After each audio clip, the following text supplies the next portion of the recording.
મિત્રો જય માતાજી, હર હર મહાદેવ। કે માતાજી તમને બધાને સુખી રાખે।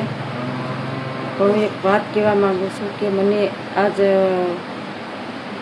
મહિનો થવા આવ્યો, તમને ખબર હોય તો મેં દવાઈ બતાવી દીધી છે તમને કે ભાઈ દવાખાનાનો મેં વિડીયો નાખ્યો હતો। તો મને જે કીટ આપી હતી,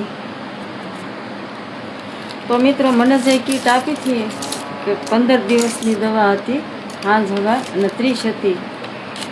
તો એ મને થોડુંક સારું થઈ ગયું, તો મેં અધબસાડા છોડી દીધી, એટલી બાકી છોડી દીધી। 3-4 દિવસથી ધીમા ધીમા ચક્કર ચડે અને હતી પોઝિશન એકદમ ઈસ ટાઈપનું। પણ પહેલાં જ્યારે શરૂમાં હતું તો એકદમ આમ ફાસ હતું, અત્યારે ધીમું ધીમું છે। અને આ બીજી છે દવા, એ મેં તમને બતાવી હતી। તો હવે હું પાછા દવાખાને જવાની છું મિત્રો। આ રિપોર્ટ છે, આ પ્રાઇવેટ રિપોર્ટ કરાવ્યા હતા। આ બધા રિપોર્ટ મને કીધું હાસિંડાની સોનોગ્રાફી છે, ઘણા બધા રિપોર્ટ છે એમાં। તો હું આ દવાખાને જવાની છું, વિડીયો ઉતરશે નહીં મારથી, કેમ કે જે મને આવું થાય ને ત્યારે પહેલાં પ્રથમ તો ઊંઘ ઉડી જાય, આંખમાં જરીએ ઊંઘ નહીં, હસોડી નહીં, આખી રાત એમનું જાગીને જ કાઢવાની।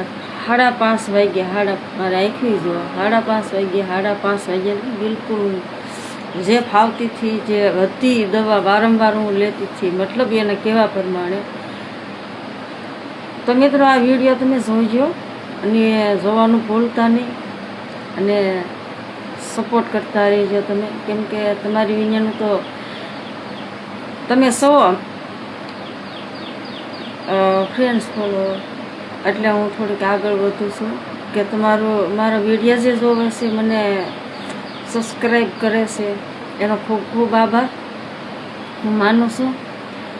પણ મિત્રો મને એક ખબર નથી પડતી કે મને વારંવાર આવું થાય, એ મને ખબર નથી। આ બીજી વાત થયું એકની એટલે સારું ન કહેવાય, કેમ કે કિડનીમાં ઇન્ફેક્શન હતું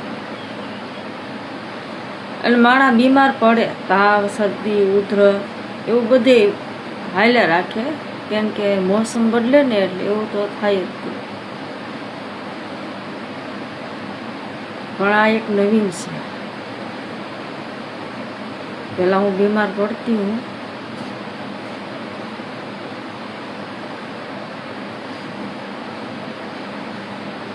પણ આવું ન થતું। મને એ નથી ખબર પડતી કે હવે આ વારંવાર થવાનું કારણ હું, મારાથી હું ખાવા પીવામાં ભૂલ થાય, હું બધું આજકાલ હું એક ડૉક્ટરને હું કહીશ કે ભાઈ આ થવાનું કારણ શું છે, તો અમે એ પ્રમાણે પરેજી રાખીએ, કેમ કે